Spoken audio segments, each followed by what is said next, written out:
boo waxee dëgg si Kédiara ñu ne la waaw affaire tarixa ngay dugg non affaire Touba kenn du yëkkati baatam mais Touba est où dans le Sénégal milliards yi ñu fay teg nañuy auditer nit ñoo xam ne dañu leen joxoon milliards ils n'ont pas travaillé à Dakar milliards yi ñuy teg si kaw table nañu leen auditer ñi ñoo xam ne dañu leen jox milliards yi ils n'ont pas travaillé maintenant y a le nouveau pouvoir qui est là boo xam ne c'est Diomaye Ousmane.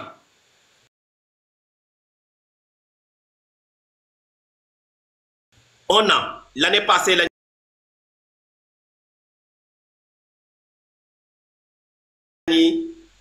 voté benn budget boo xam ne ñu ne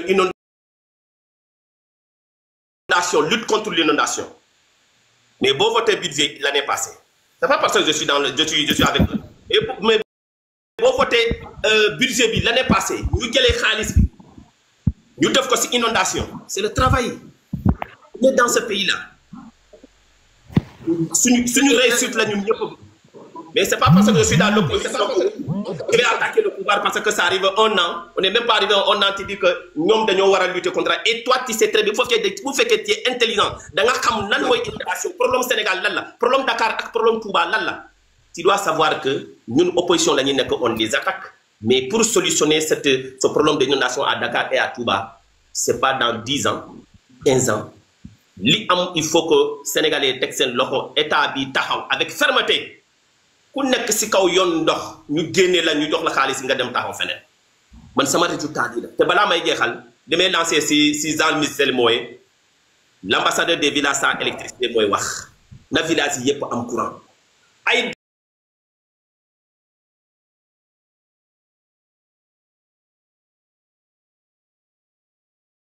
débat yi dans sur des télévisions yi nii kii Alassane wax na nii kii wax na nii c'est pas ce qui nous intéresse nous lu ñuy intéressé mooy tous les villages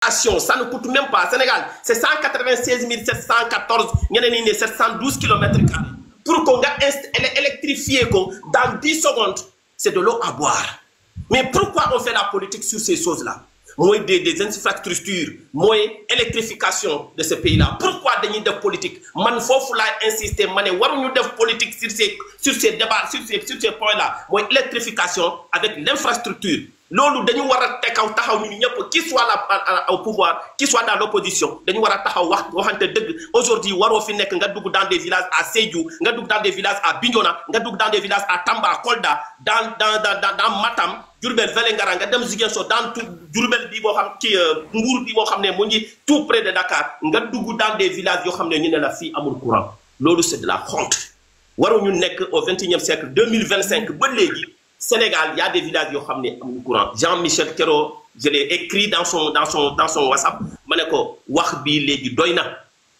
Allez-y sur le terrain pour aider notre projet là. Mais ça nous amène nulle part. Mais Mandi, malade le ben affaire.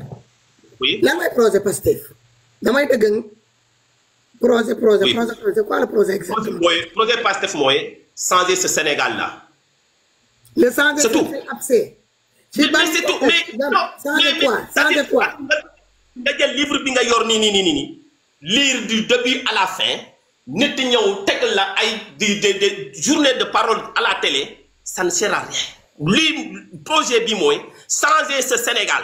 Ñu doon sacc xaliss ñu baña sacc xaliss. C'est des valeurs qui étaient ici au Sénégal. Ñepp xam nañ ko. Motax am na ñoo xamné tay duñu mëna bëgg Ousmane ma ko poser ben question hein.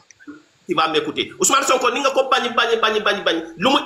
J'ai une question pour lui. Hein. Un an seulement au Sénégal. Ñepp xamna sàcc yi dañoo tiit ñi jël xaalis bi dañoo tiit. Lolu je dois être content yow Fatoumata au fond de toi je sais que yow dafa am loy défendre mais au fond de toi tu es d'accord de ça li amone Sénégal lolu légui amatul parce que nous on est en Casamance. Xam nga nak ma interpeller dama la fay tontu. Man je ne suis pas d'accord avec ça. Li ñëpp bokk kenn ay groupe de personnes ñu koy accaparer du ko njëriñoo. Très bien. Mais à l'heure actuelle que je te parle, c'est ce qui est en train de passer avec ce nouveau gouvernement. Mais on va les suivre. Maïmouna, man sama ko ay ki fat. Non, do Maïmouna defal ndank rek dañuy waxtaan.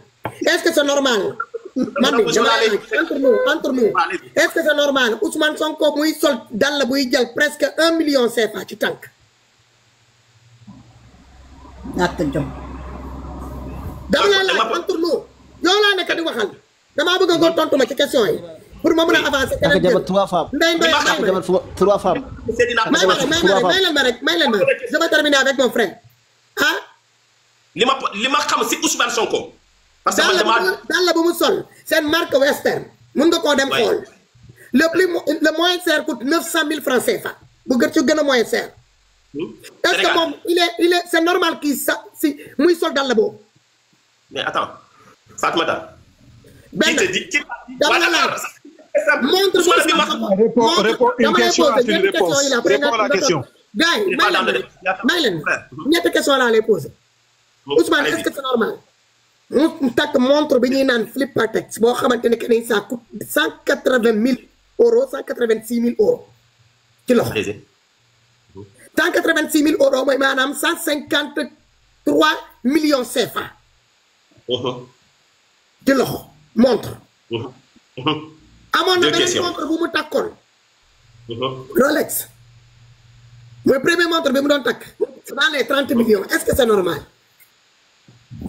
deux questions allez-y troisième question 3 questions laa la jox 3 questions là voilà je vais te répondre beneen bi facture ndox bi facture ndox bi 19 milliards de facture ndox en 3 mois oui est-ce que loolu c'est normal 19 milliards ñi dekkee sa ko def ko ci facture ndox yi nee na damay réfléchir yow sa mbokk yaa ngi jooy problème facture ndox ak courant jàngalekat yi ñuy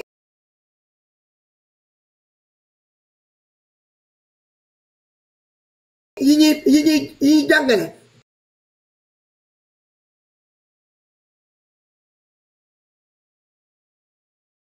un peu partout am problème de logement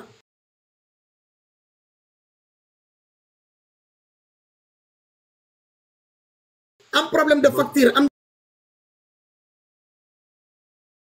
problème de facture courant facture ndox am problème ça parfois pour ñu lekk problème là parce que ils sont obligés de gérer deux maisons seen kër bi ñu bàyyi seen ginnaaw ak fi ñu leen affecté nar a fay facture seen ginnaaw fay facture seen kanam waaw léegi sa 3 questions bi ñu newoon dafa araam ñu jël ko accaparé ko ñu continuer di leen fa jox xaalis di leen fa tel mais yaa ngi commenté sa propre question may ma tontu la ñëwal man de ñu paree ñu ci wonte 2 minutes laa lay tontu ma bàyyi nit ñi ñu continuer seen débat parce que peut-être j'ai pris beaucoup de temps te ñi fi nekk sama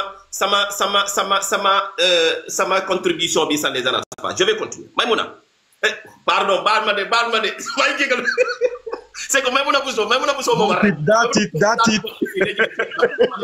maa ngi jégalu Fatmata tu m'as posé 3 questions yoo xam ne dama si kontaan xam nga lu tax tu t'es mis à la place des opposants au Sénégal opposants ni les mêmes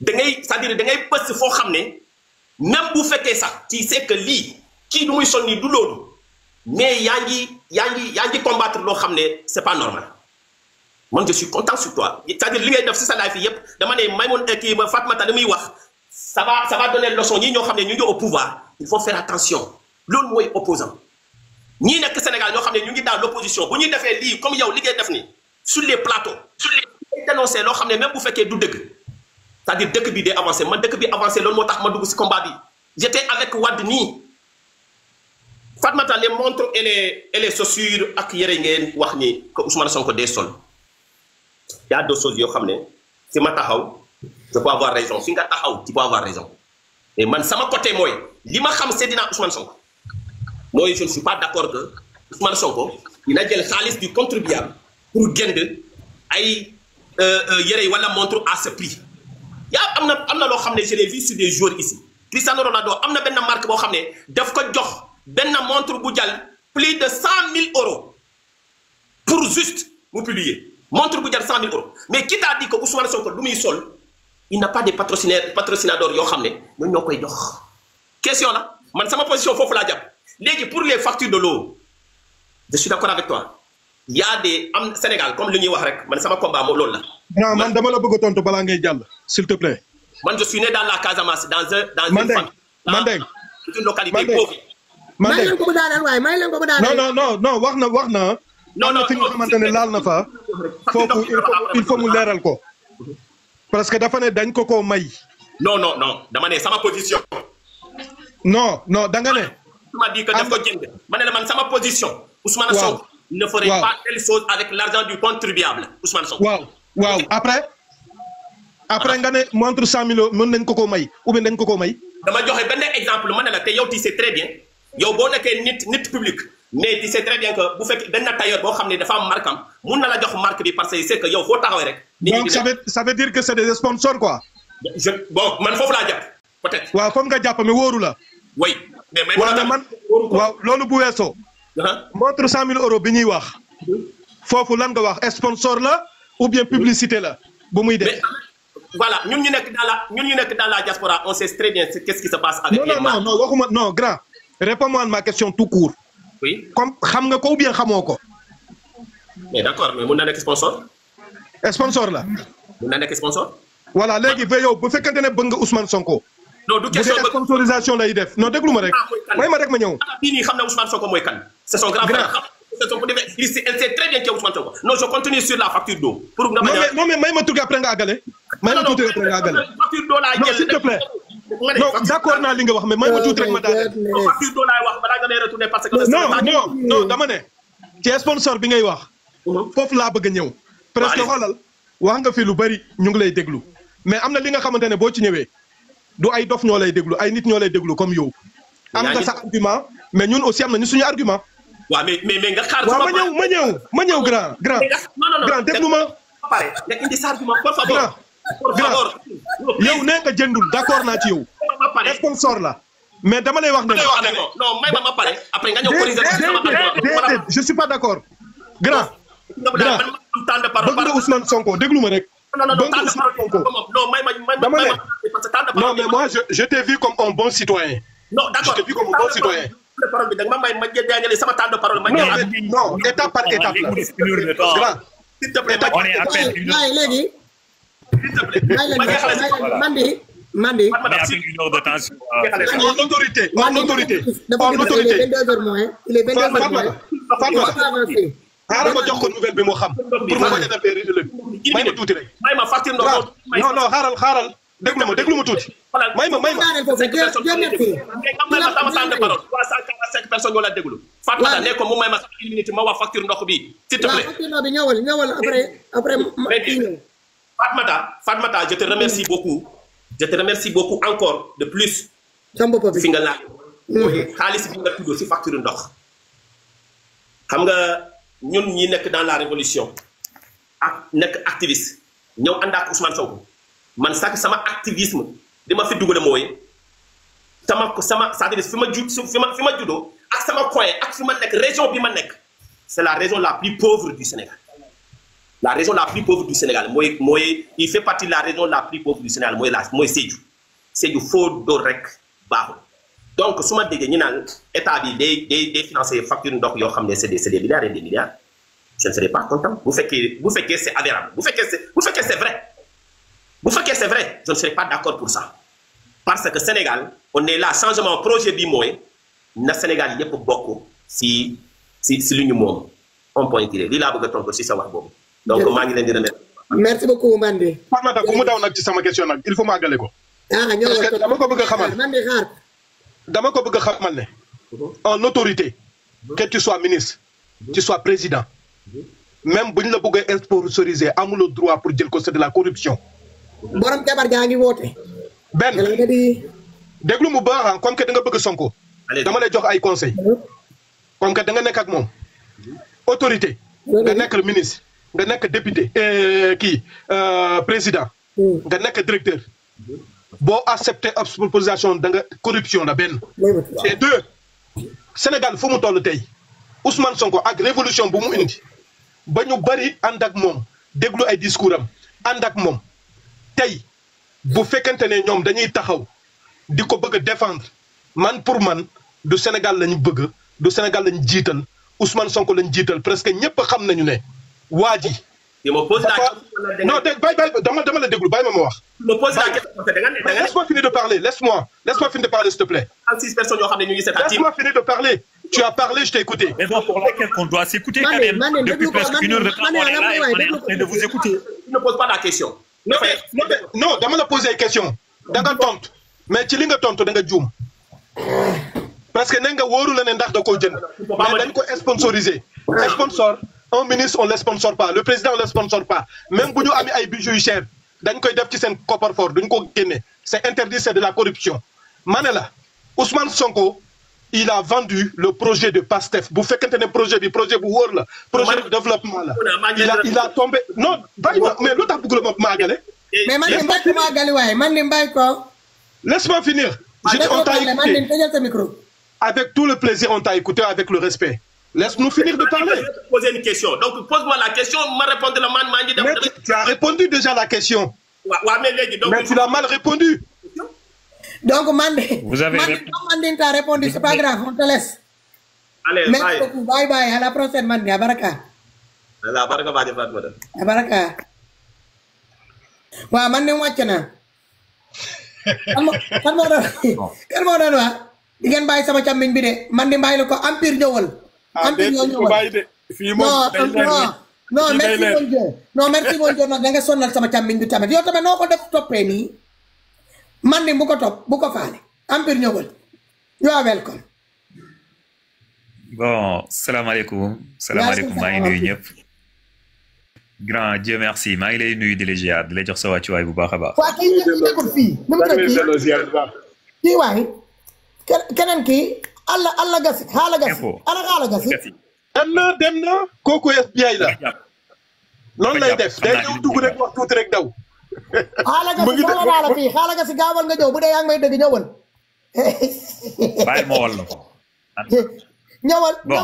ñëwal Empire di la nuyu yow sister franchement dama doon dégg sa live dama doon dégg sa live rek mais peut-être c'est la première fois mu ñëw dugg pour toog di participer très souvent damay romb toog di déglu ma gis ne yaa ngi def ay débat yu intéressant yu important aussi yu mat a bàyyi xel la man y a des gens yoo xam ne man dama leen di suivre comme ñoom nuñ may suivre Xaala Gassi c'est un frère pour moi Dieu merci donc Arbo, il est toujours, souvent, très souvent dans mon panel.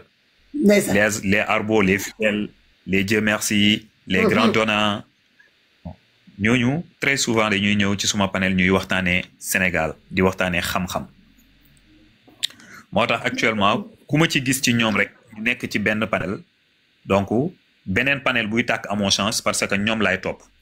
Waaw. Parce que xamna né Sénégal mo leen ñor.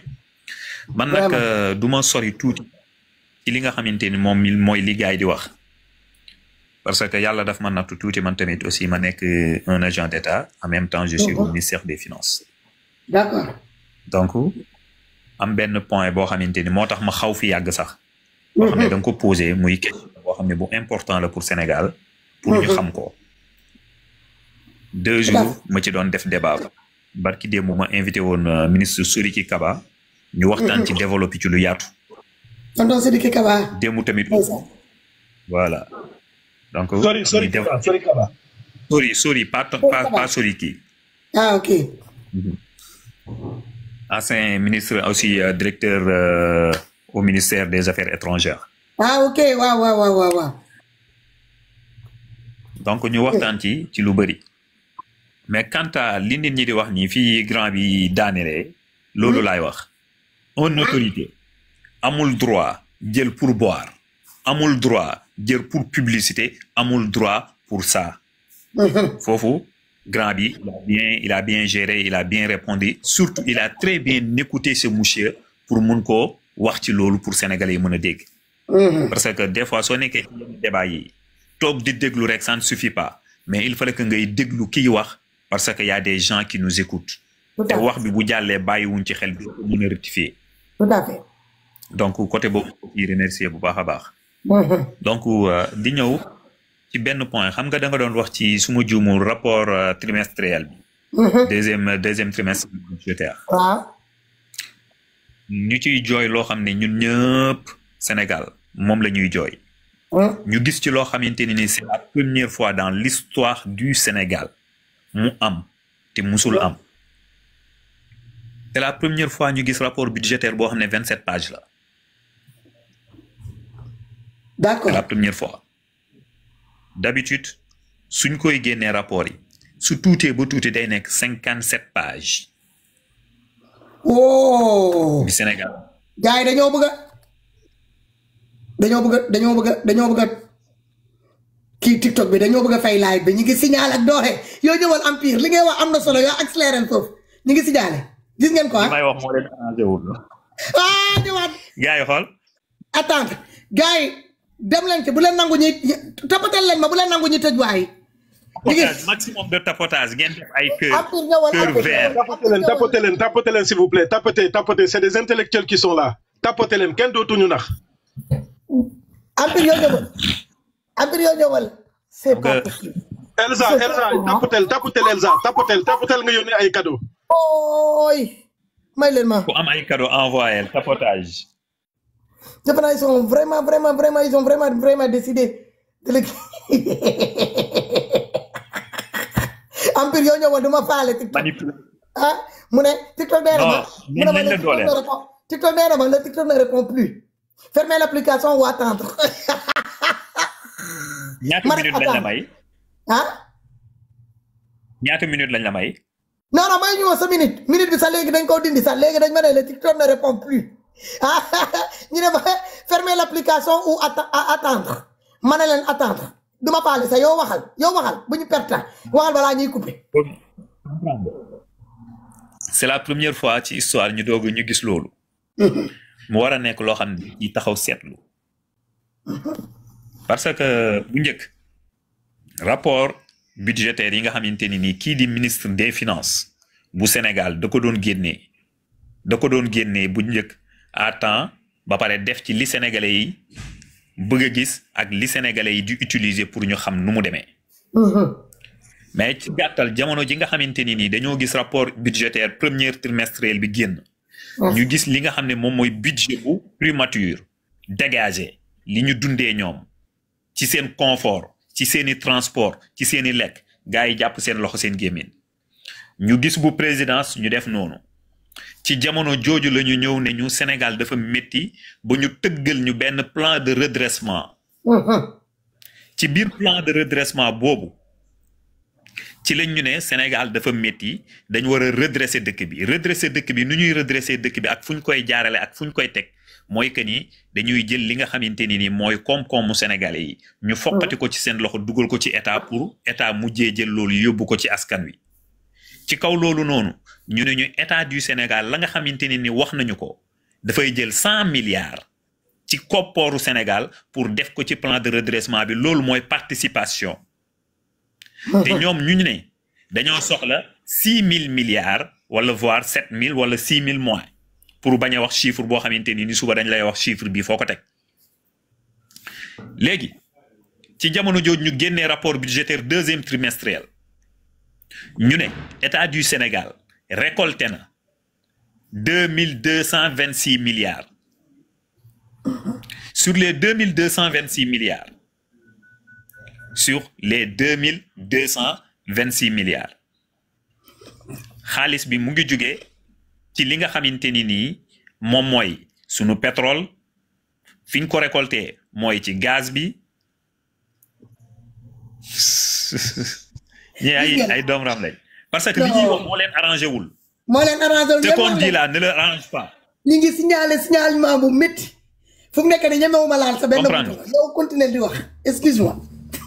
léegi ci loolu noonu di wallaay manipulation jeex na de xale yi jàngi nañ am nañ xam-xam toog nañ aussi te dinañ waxtaan ak sénégalais yi. tout à fait. ñu am 2226 milliards de francs CFA boo xamante ni moom mooy sunu recette bi fi mu jugee ni mu wàccee musu koo wàccee fi mu jugee mooy ci pétrole bi nga xam ne dañ ne woon jaay nañ ko. donc pétrole boobu dañ ko mujjee récupérer deuxièmement ci or bi nga xam ne ñu ngi koy wax ci gaz bi xaalis boobu foofu la jógee beneen bi ci topp xaalis bi fu mu jógee parce que ñun suñuy laay faaw ñuy wax olof par ñi ñuy déglu. parce que pour ñuy comprendre. comprendre tout à fait.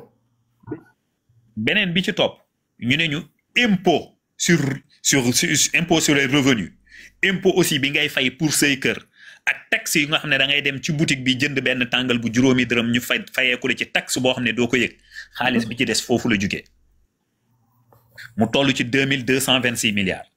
d'accord ñu wàcc ba ci suuf.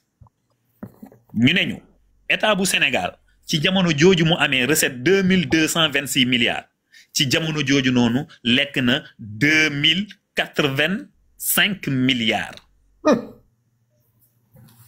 Ce qui veut dire que ni ñoom la nga xamante ni moom la ñu dajale la ñu lekk moo ko ëpp. moo ëpp seen dépense bi moo ëpp ñoom li ñu dajale.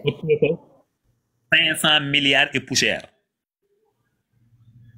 ci jamono jooju noonu mu ëppee 500 milliards et poussière ñu gis ne ci seen nguur ci jamono jooju ba tey su fekkee ci ay rapport rek la ñuy wax. su ma juumul mu ngi nii. ñu gis fi ki nga xamante ni moom mooy ministre bi nga xam ne moom moo yor wàllum fonction publique.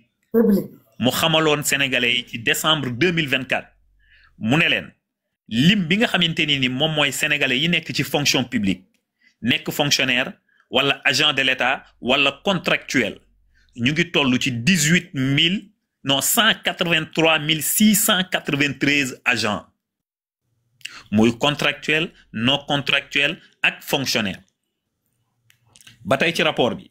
ñu jóge foofu noonu rapport bii ñu génnee ñu newaat ñu léegi au lieu de 183 000 mais léegi agent de l'État yi nga xam ne dañoo nekk ci fonction publique bi ñu ngi toll ci 188 576 bu njëkk 183 000 la ñu wax est-ce que yaa ngi dégg. bu baax 183 ak 188 000 ñaata moo ci des. moo ci yokk donc yokk na presque 6 000 à 6 000 personnes. ñu jugewaat foofu noonu ñu ñëwaat encore. ci li nga xamante ni moom mooy rapport bi ANSD génnee ANSD ne ñu ñii li ñu wax du dëgg agent de l'État yi ñu ngi toll ci 183 083 agent de l'État. kooku contredire donc mu nekk ñetti rapport yoo xam ne c'est des chiffres différents ci jamono jooju noonu ñu ne ñun masse salariale bu Sénégal. dafa yokk de 22 milliards 900 millions de francs CFA. ba tey léegi 22 milliards 900 millions de francs CFA su fekkente ni nii da ngaa dàq nga licencier 30 000 emplois donc xaalis bi nga xamante ni dafa waroon a dugaat ci Sénégal 30 000 emplois yooyu nga dàq ñaata milliards la état bu Sénégal war a dajale économiser ko. mais lan moo tax ñu bàyyi. war a bénéficier. waaw mooy dajale quoi laay wax. dajale damay bëgg di wax olof pour ñiy déglu te duñu dégg tubaab. tout à fait yow ñëwoon parce que Pastef nii la ñu jëlee pouvoir Ousmane Sonko ay olof yu leer naññ la doon làkk moo tax Abdou Nguer ay olofam déranger leen ñu jàpp ko tëj moo tax Badara Gadiaga ay olofam déranger ko ñu jàpp ko tëj. tout à fait. donc nag ñun dañuy jéem a topp ci tànk yooyu di wax olof bi nga xam ne moom la nit ñi di dégg léegi jamono jooju nga xam ne dàq nañ plus de 30 000 emplois fii ci Sénégal donc xanaa kay état bu Sénégal dafa war a gën a suqaliku gën a am xaalis. bah oui. nga dàq ñoo xam ne seen salaire de base minimum 150 000 francs CFA la mais calculer leen yéen 150 000 fois 30 000. ñaata la ay def 150 waaw 4 milliards 500 millions la.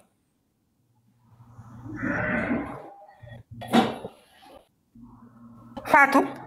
oui. Empire nga ngeen baal ma parce que man damay question laay laaj question laay.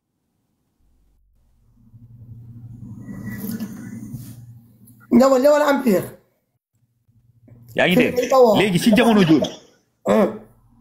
ci jamono jooju ñu ñëw ñu neñ dañoo am problème mu xaalis boo xam ne dafa ëpp ci ñi nga xam ne ñoom ñooy ñi ñuy fay ci Sénégal muy masse salariale de 22 milliards 900 millions de francs CFA war a fekk ji la nga xamante ni moom mooy 30 000 agents yi nga xamante ni yàq wàññi nañ leen loolu xaalis boobu du ñu lijjanti fu mu ne ba tey du problème bi de ci kaw jamono jooju noonu ñu ñëw ñu ne seen rapport d'exécution budgétaire deuxième trimestriel bii premier ministre bi nga xamante moom mooy Ousmane Sonko li mu lekk ak oto yu koy dar buy génn consommation gasoil bi ak leneen ak leneen ak leneen la nga xam ne dafa féetewoo primature ay voyage am ak jet privé ba nga xam ne daf koo jëloon lim ko loué ñaata la ko loué ak ñaata la ko Sénégal duñu leen ko wax parce que vous n'êtes pas mérité de savoir li Ousmane Sonko di jël di ko lekk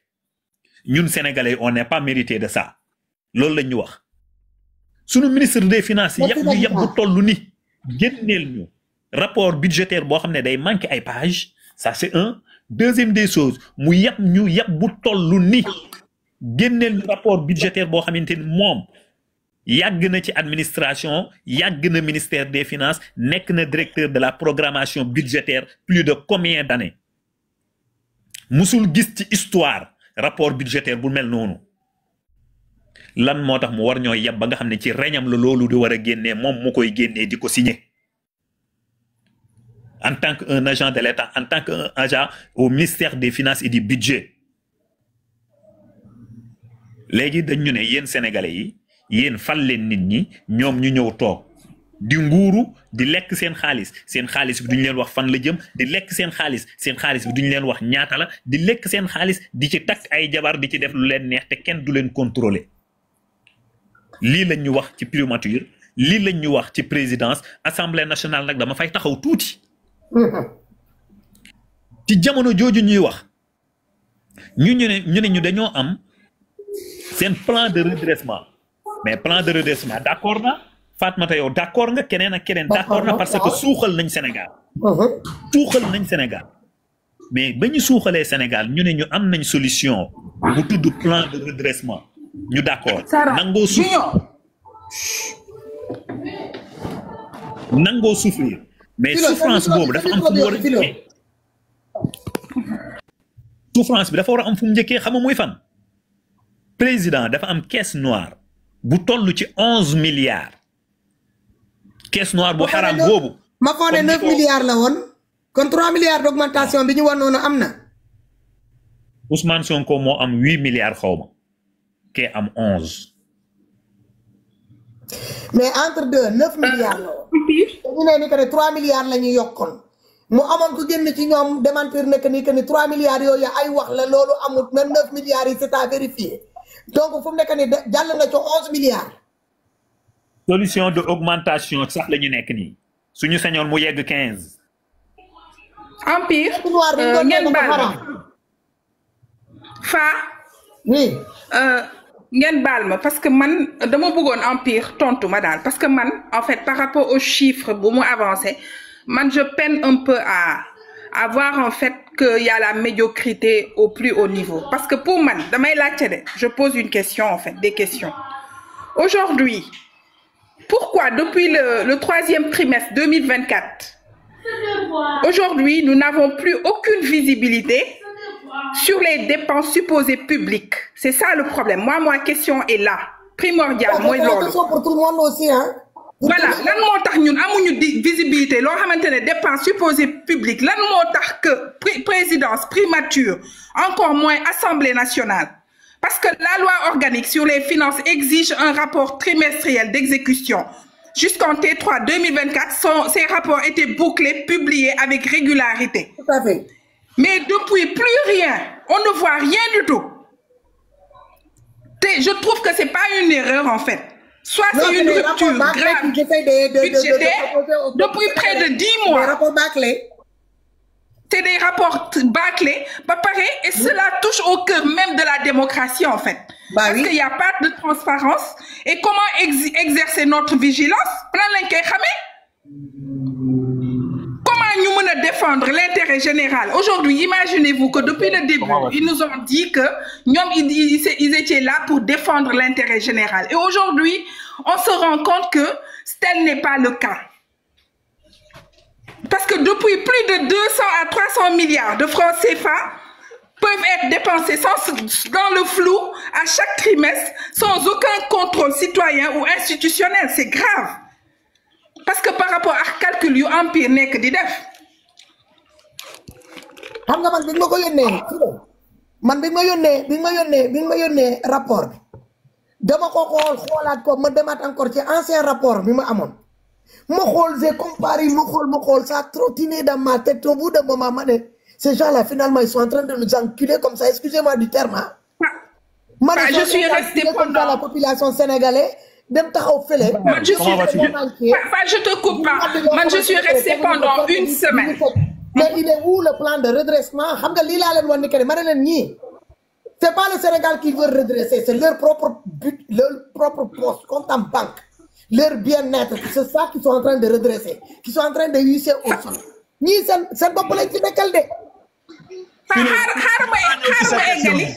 Je suis restée pratiquement une semaine. Pratiquement, je suis restée une semaine. Étudier qui, je t'avais dit. Et ce qui est bizarre, c'est que aujourd'hui, on a, par exemple, aujourd'hui, on a presque 2000 milliards. Attends, c'est, voilà, parce que voilà, c'est en fait potentiellement plus de 2000 milliards sur ces 10 derniers mois d'absence de publication. Et ce n'est pas tout. Il y a ce silence alourdi la dette publique, ça alourdit la dette publique. Et aujourd'hui, et ça fait exploser les intérêts, ça retarde les aides extérieures et tout cela faute de contenu. Il y a à comprendre. Et pendant ce temps, des augmentations budgétaires exponentielles qui se dessinent.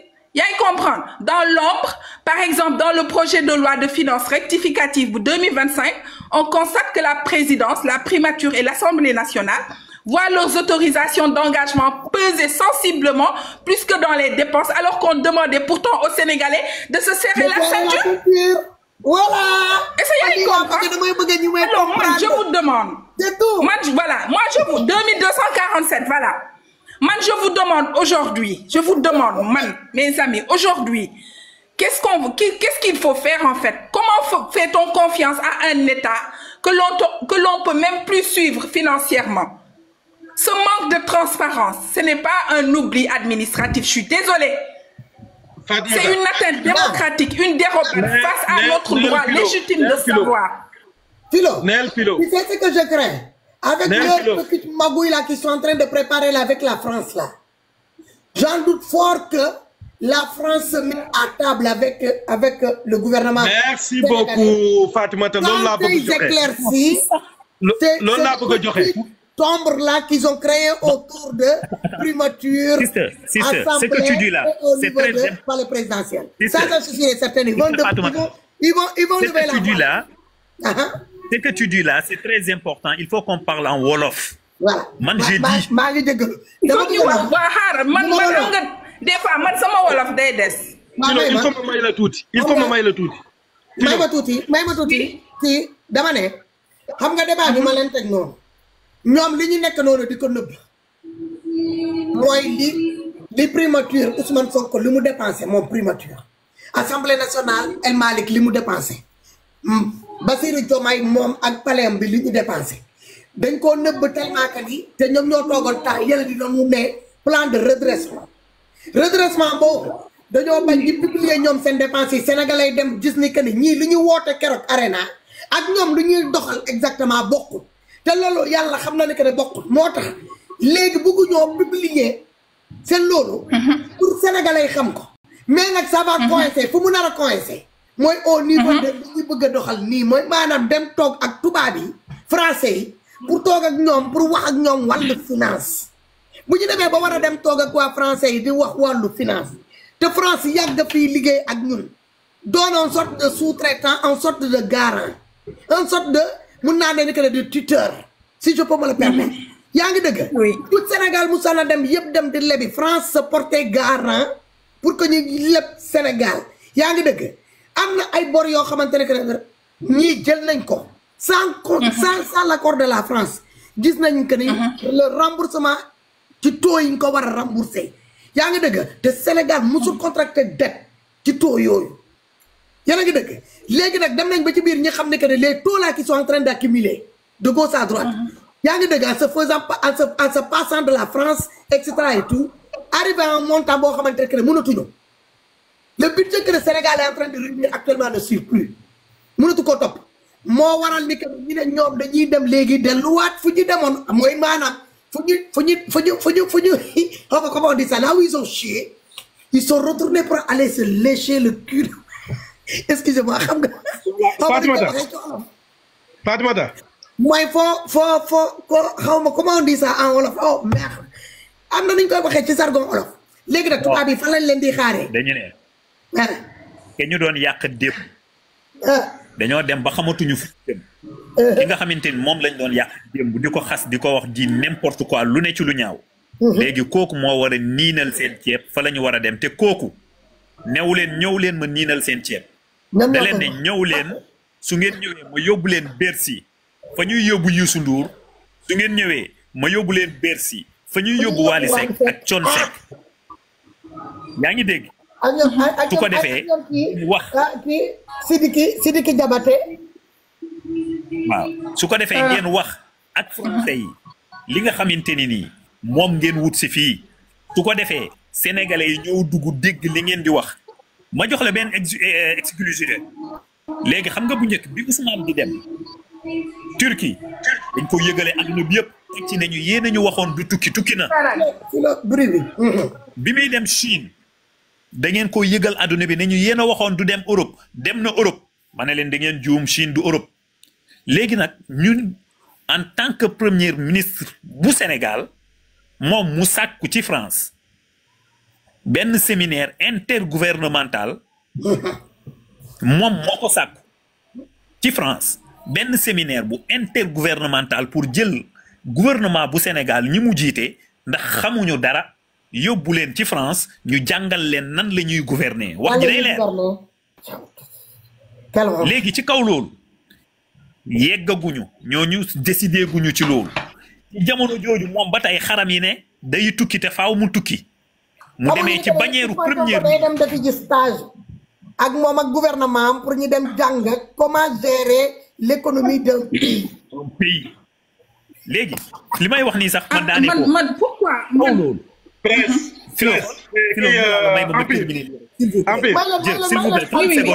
après ngeen ñëw parce que am na ñuy xaar ci suuf 30 secondes s'il vous plaît yaa ngi dégg ci kaw jamono jooju moom mu dem uti ay partenaires yoo xam ne dañ koy invité en tant que premier ministre mu ñëw mais premier ministre ci Sénégal bi Sénégal doon Sénégal di baax sooy dem France ku lay recevoir jamonoy Sarkozy président moo lay recevoir wala premier ministre mais kii président recevoir ko premier ministre recevoir ko ministre recevoir ko député assemblée recevoir ko ay homme d'affaires ñoo koy recevoir homme d'affaires yi ne ko duñ la yóbbu ci sunu salle yi nga xam ne sunu cadre yi ñoo fiy nekk duñ la yóbbu ci salle bi nga xam ne sunu administration fa lañ leen yóbbu ñuy def ay réunion mais dañ lay yóbbu Bercy fa Youssou Ndour di ñëw ak fa nga xamante ni comme que yow Sénégal sooy wootee ay grand théâtre ngay wootee ay place de l'Obélisque affaire yooyu yow loolu nga xam donc bàyyi ñu jox la Bercy nga woote fa ci kaw woote boobu muy woote Bercy moom mu xam ne sénégalais ya fa ne kenn àndu ci ak moom mooy ci plan de redressement bi kenn àndul ak moom ci li nga xamante ni falsification des chiffres yi mu doon wax kenn àndul ak moom ci rapport caché bi nga xamante ni ñoom ñu ngi ko caché léegi xam nga lan la def xaw ma ndax yëg ngeen ko dafa ne léegi képp kuy sénégalais nekk France wala nekk ci diaspora bi bëgg a fekkee li nga xamante ni moom mooy jàkkaarloo ak ndaje boobu muy jàkkaarloo ak nit ñi.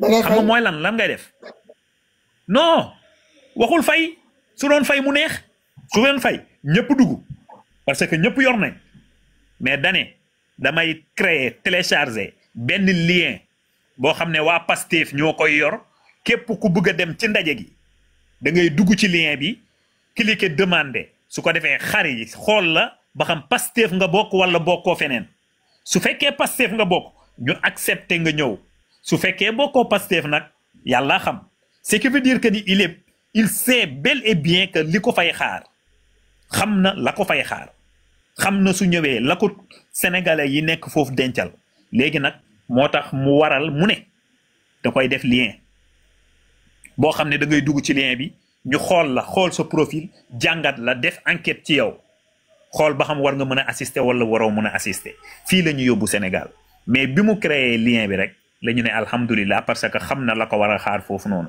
beneen bi ci topp su demee ñett mooy tax mu jëlee fa xaalis benn il va retirer ses propos li mu waxoon ci France mooy benn ñaareel bi ci topp lii tax mu amaat fa xaalis mooy que ni français yi dinañ leen jox ay garantie yoo xamante ni nii mooy tax seen banque boobu dugal xaalis fii ci biir Sénégal ñetteel bi mooy suñ leen joxee xaalis dinañ xam xaalis bi fan lay dugg donc la mu doon bañ force négocier aussi il y a une sorte de négociation de l'embargo que FMI a imposé sur l'État sénégalais ci wàllu finance bu leen fàtte loolu parce que la FMI li mu doon dugal yëpp biir Sénégal le garant c'était le titre français ñoo daan garanti affaire yi mais Sénégal bu muy jéem a dimbal Macky Sall la dañoo fàtte woon cité benn nit dañ leen seppi woon te ñooñu dañoo bokk ndaxte ñoo nekkoon garant cela veut dire que ni c'est pas seulement Macky Sall moo doon sàcc di falsifier ay affaires il le faisait en complicité avec la France. Matel, c'est pas moi qui l'avais élu.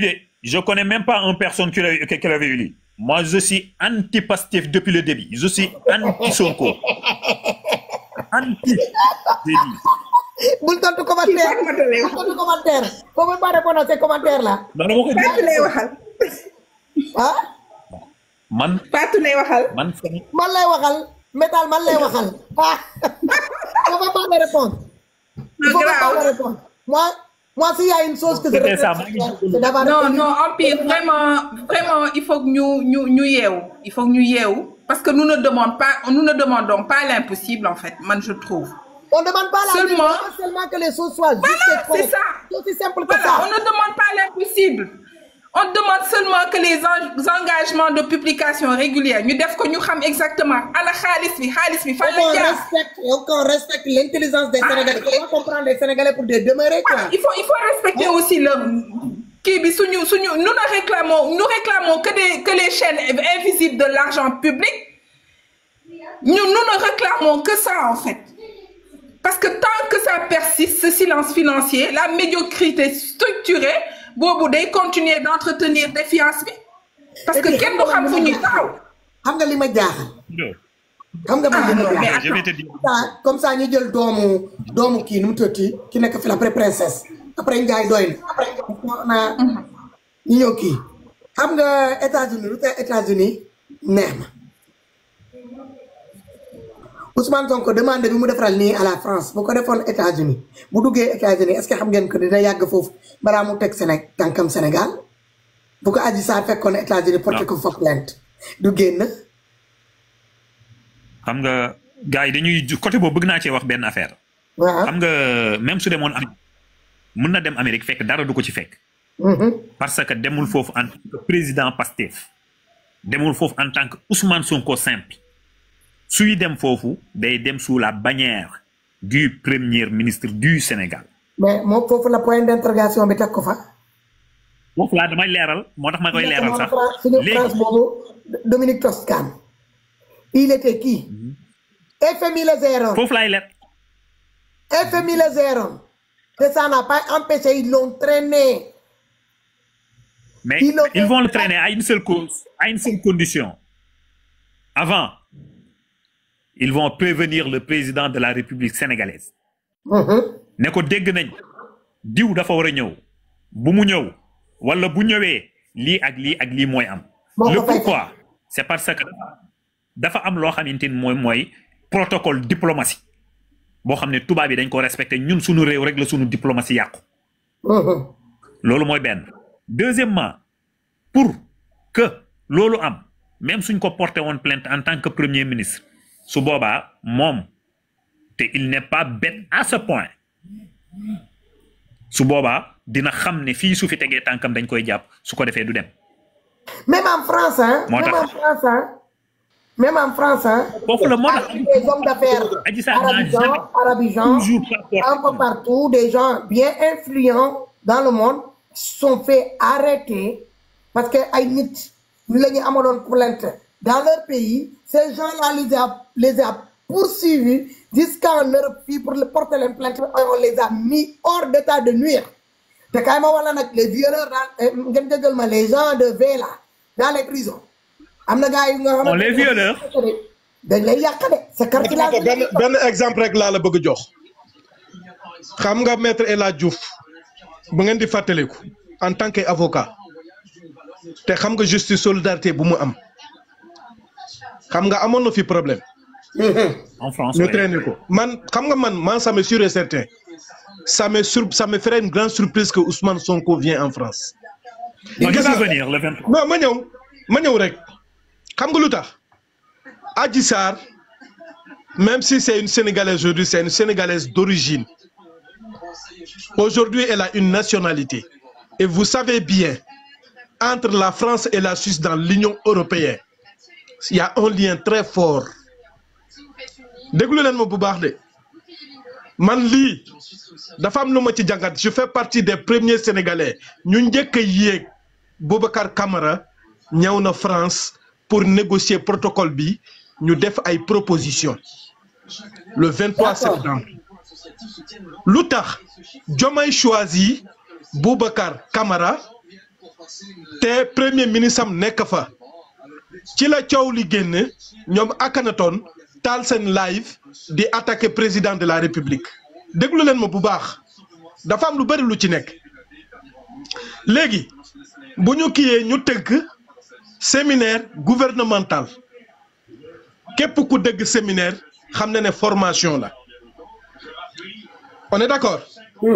Kon waxaguñu ci finance. Mais pourquoi la France s'implique dans tout ça? Parce que ils ont un intérêt et les États, il n'y a pas d'amitié, il n'y a que des intérêts. On est d'accord jusque-là? Mais Dieu merci, je te coupe tout à fait parce que ce qu'ils ont dit, Ousmane Sonko dafa wara dem France pour le 23 septembre pour assister au forum d'affaires organisé par la Banque publique française d'investissement. Cette banque-là, c'est une banque qui accompagne des... Voilà. Dans site là? Non. Nous avons envoyé, il est en France, il me donne des informations. C'est un séminaire gouvernemental. Voilà, il y a fofu nonu comme dégo ma sank gis nga Boubacar Camara bi ngay wax waaw Ousmane Sonko dafa dem France Boubacar Camara dem na ba yegg na ba France pour essayer lijjanti lolu bi mu xawé am touti complication ba may ton gaay ne len xamna na sax finalement c'est un séminaire intergouvernemental bi Maroc lañ koy défé man ma len don len wax lolu ci lañu activer deuxième option bi légui au lieu que mu dem séminaire intergouvernemental mais fi dafa dem pour stock ak ay partenaires ak ay hommes d'affaires yo xamanteni dañuy liggéey ak banque bo xamanteni ni France la nek. C'est deux choses diamétralement opposées, deux choses différentes. Le cas de Boubacar Camara, ben point là, mais bi c'est un autre problème aussi. Voilà, Légui. Moi, ils n'ont pas communiqué sur ça. Ça s'est posé la même question. Son voyage en Chine. Il devrait aller avec des nouveaux hommes d'affaires fabriqués pour aller en Chine. Presque nous jël en charge ce voyage, nous jël en charge son hébergement. En fin de compte, ils ont boudé. J'en ai une personne bi nga xamantene ci la bokone xamune ma ngi ci langue politique di xamune dama opposé au Pastef mu wax ma ci lu bari dafa mujj gedd sax demul. Pour coder, le gars il est en Italie. Xam nga sa way il faut ngay nek sous-marin. C'est très important. Man wa Pastef dama leen xam bu baax motax. Tu sais ce genre doguma leen ça. Tu sais ce genre de formation. C'est genre de formation que la France a soumis ce nouveau gouvernement là de le faire. Comprendre? C'est pas seulement état Sénégal ji France bu la lebee xaalis wala mu kii la mu garanti la ci lu bëri mu dem ba ci biir mu gis ni que ne yàqu-yàqu yi bëri nañ te kii wul. merci beaucoup yow nandite nga comprendre nga lépp. dañ lay proposer des formations. comprendre nga lépp lii nii dañ ko jàpp comme si seen citoyen français boo xamante ne que ne dañuy retirer ay points de conduite arrivé à un certain moment dañ lay naan il faut nga dem nga formé wu ci wàllu code de la route ñu jàngale waat la pour beneen yoonatee doo defati même bêtise. mais aussi les intérêts c'est des jeunes qui n'ont rien dans leur qui n'ont aucun ñi amuñu benn capacité intellectuelle pour mun a diriger un pays s'ils vont jusqu'à se mettre en genou devant le peuple français les Sénégalais pour aller faire des stages je ne sais pas de combien de jours ñu jàngal leen comment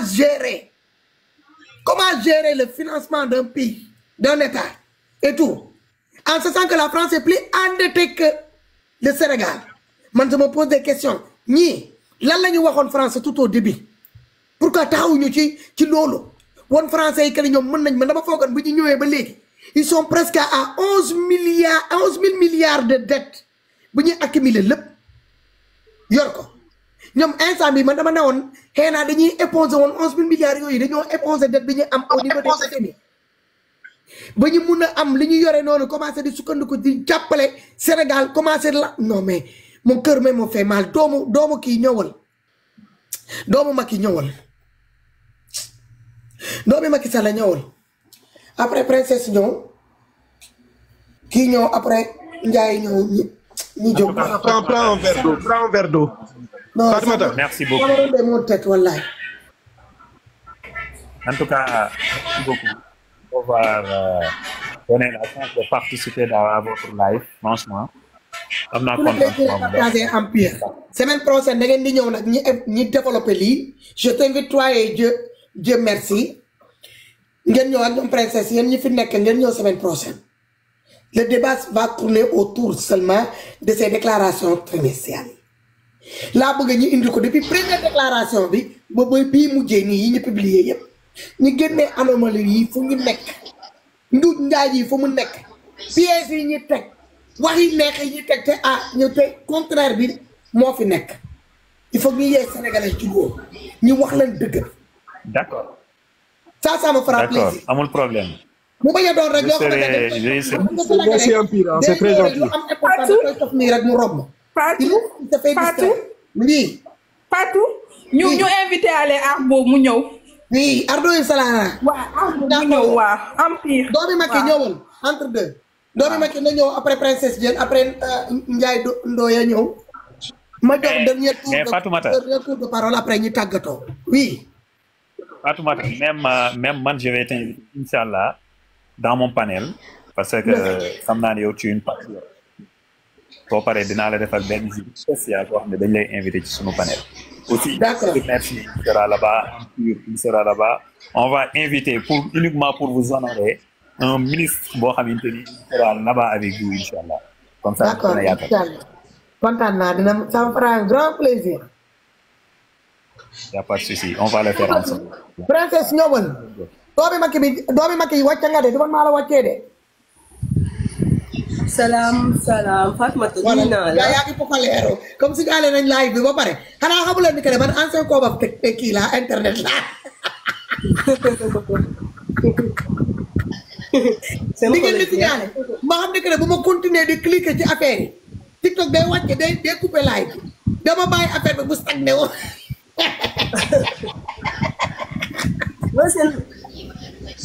nuyu naa léegi ñu ngi yegg di saaga.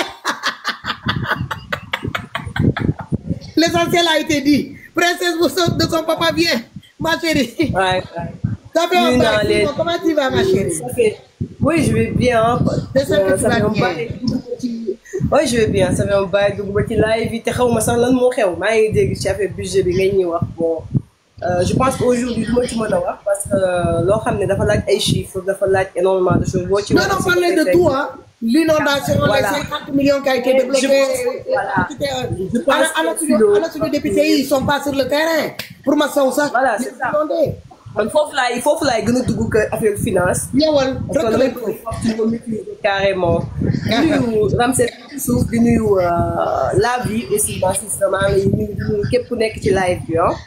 voilà di remercier Empire ak Philo ak Dieu merci ak ñi doon wax ñëpp parce que li ngeen fi wax je pense que xam-xam la. Ndiaye sa micro bi est-ce que du yow voilà. li ngeen fi wax déjà xam-xam la te damay naan xam-xam bu set ñu koy déglu bu ñu koy déglu plaisir lay doon ci ñoom. te le fait que ñuy signaler live rek ça veut dire que seen xol moo jeex parce que dañu am en face benn opposition boo xam ne yàqul deru nit pour mën a feeñ maanaam saagawul pour mën a feeñ mais dañuy feeñ ci ay xam-xam teg ko ci loo xam ne ku ko déglu dina xam ne kat kii wax dafa nitee. mais man damay ñëw ci fait yi nga xam ne xaw naa ko dégg parce que dama xaw a déconnecté un peu ci li xew ci Sénégal en ce moment ak vu tamit li may gis image yi may gis ci inondation yi. mais aussi li ma dégg El Malick wax ko mu doon loo xam ne bon dama koy méttulu mais damay redire que ne ñàkk de maturité bi nga xam ne El Malick dañ ko yàgg wax ci moom da ko wane. ci interview bi mu doon jox journaliste yi. tout à fait. parce que bu demee ba moom El Malick Ndiaye ñoom Pastef bi doon wax naan Macky Sall liggéey na waaye justice bi indépendantul Macky Sall liggéey na waaye état de droit amul Macky Sall liggéey na waaye dictateur la tey bu ñu demee ba ñoom loolu ñu doon wax le président Macky Sall ñoom ñoo koy doxee ba El Malick en tant que le président du pouvoir législatif parce que moom mooy le président de tous les députés. maanaam le président notre président nous parce que c'est lui qui nous représente à l'Assemblée nationale parce que Assemblée nationale ñi fa nekk c'est le peuple les représentants du peuple et ce qu'on attend d'eux c'est que ñoom ñuy représenter le peuple pas un parti politique pas une personne dénommée Ousmane Sonko mais ils sont là pour nous représenter que ce soit El Malick